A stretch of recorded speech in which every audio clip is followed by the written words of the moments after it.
नमस्कार. आज आपण एका अतिशय कळीच्या आणि महत्त्वपूर्ण विषयावर सविस्तर चर्चा करणार आहोत. महाराष्ट्र राज्याच्या शिक्षण क्षेत्रातील विशेषतः जिल्हा परिषदेच्या शिक्षकांच्या पदोन्नतीबाबत शासनाने एक मोठा आणि अत्यंत महत्त्वाचा निर्णय घेतला आहे. आजच्या या विश्लेषणामध्ये आपण फक्त वरवरची माहिती पाहणार नाही, तर या नव्या अधिकृत धोरणाच्या प्रत्येक तांत्रिक आणि कायदेशीर पैलूचे अगदी सखोल परीक्षण करणार आहोत. या नव्या बदलांमुळे संपूर्ण शिक्षण व्यवस्थेवर आणि पदोन्नती प्रक्रियेवर नेमका काय परिणाम होणार आहे हे समजून घेणं अत्यंत गरजेचं आहे.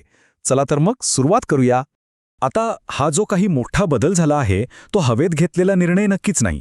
मे 2026 मध्ये महाराष्ट्र राज्याच्या प्राथमिक शिक्षण संचालनालयाने जारी केलेलं हे परिपत्रक या संपूर्ण प्रक्रियेचा मूळ आधार आहे.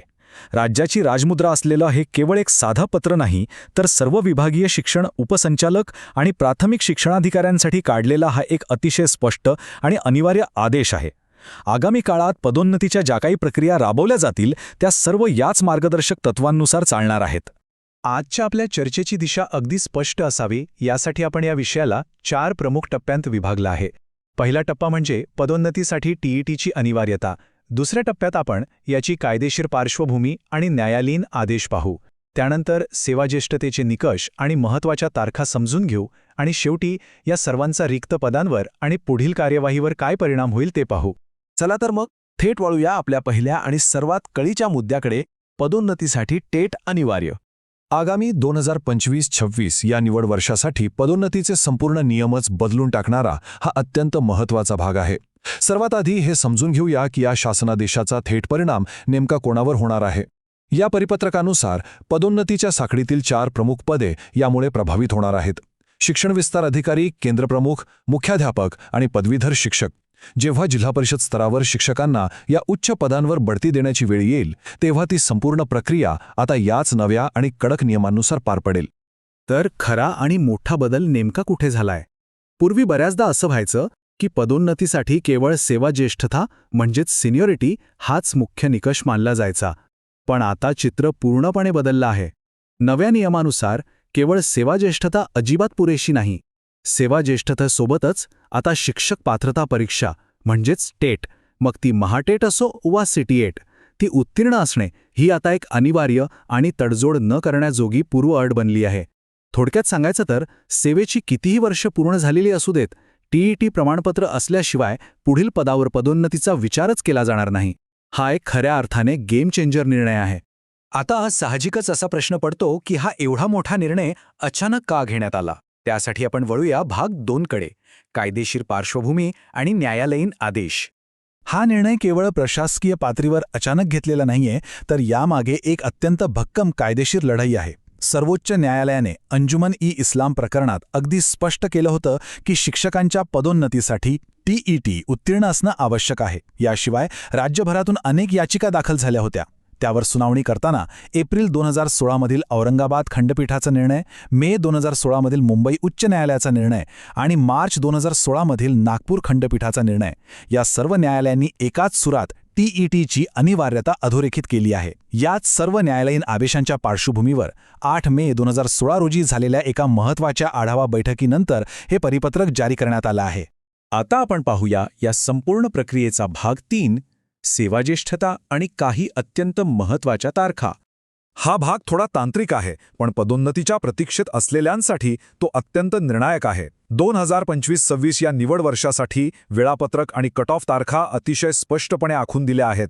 सर्वात रंजक गोष्ट म्हणजे प्रशासनाने सामान्य प्रशासन विभागाच्या 2019च्या मार्गदर्शक तत्वांचा आधार घेत 2 वेगवेगळ्या कट ऑफ तारखा निश्चित केल्या आहेत. पदोन्नती मिळणाऱ्या पदाच्या खालच्या स्तरावरील पदाची अंतिम सेवाज्येष्ठता यादी ही 1 जानेवारी 2025 या तारखेनुसार तयार केली जाईल. मात्र किमान सेवेची अट आणि टीईटी सारखे इतर पात्रता पूर्ण करण्यासाठी मुदत दिली आहे ती 1 सप्टेंबर 2025 पर्यंतची. आणखी एक महत्त्वाची तरतूद म्हणजे जर पदोन्नती समितीच्या बैठकीच्या दिवशीही काही पदे रिक्त राहत असतील तर त्या बैठकीच्या तारखेपर्यंत ज्यांनी पात्रता पूर्ण केली आहे त्यांचाही विचार केला जाऊ शकतो. हे अतिशय सूक्ष्म पण उत्कृष्ट नियोजन आहे.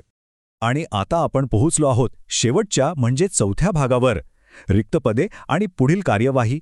एकदा का पात्रता आणि तारखा निश्चित झाल्या की ही प्रत्यक्ष पदोन्नतीची साखळी कशी चालणार, तर प्रशासनाने यासाठी एक अतिशय तार्किक असा उतरता क्रम निश्चित केला आहे.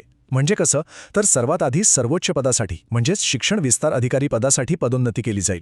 ती पदे भरली की मग त्या खालोखाल केंद्रप्रमुख, त्यानंतर मुख्याध्यापक आणि सर्वात शेवटी पदवीधर शिक्षक असा हा क्रम असेल. असा टॉप डाऊन अप्रोच ठेवण्यामागचा मुख्य उद्देश हाच आहे की प्रत्येक स्तरावरील रिक्त पदे भरण्यासाठी जास्तीत जास्त पात्र उमेदवार उपलब्ध होतील आणि कोणतीही महत्त्वाची पदे रिकामी राहणार नाहीत. या सगळ्याचा अंतिम परिणाम काय होणार आहे हे पाहणं खरोखरच रंजक आहे. प्रशासकीय निर्णय एकमेकांशी कसे जोडलेले असतात याचं हे एक उत्तम उदाहरण आहे. जेव्हा या उतरत्या क्रमाने वरिष्ठ पदांच्या पदोन्नतीची प्रक्रिया वेळेत पूर्ण होईल तेव्हा साहजिकच खालच्या स्तरावरील म्हणजेच प्राथमिक शिक्षकांची अनेक पदे मोठ्या प्रमाणावर रिक्त होतील. आणि ही सर्व रिक्त पदे राज्य शासनाच्या पवित्र पोर्टलमार्फत नव्या पदभरतीसाठी उपलब्ध केली जातील. याचा सरळ अर्थ असा की वरिष्ठ स्तरावरील या पारदर्शक पदोन्नतीमुळे तळागाळात नवीन आणि तरुण शिक्षकांसाठी नोकरीच्या मोठ्या संधी निर्माण होणार आहेत. ही एक अतिशय सकारात्मक साखळी प्रक्रिया आहे. अर्थात ही सगळी प्रक्रिया कागदावर जितकी सोपी दिसते तितकी ती प्रत्यक्ष राबवताना नसते. म्हणूनच या प्रक्रियेची गती कायम ठेवण्यासाठी शिक्षण अधिकाऱ्यांना काही अत्यंत तात्काळ आणि कडक निर्देश देण्यात आले आहेत.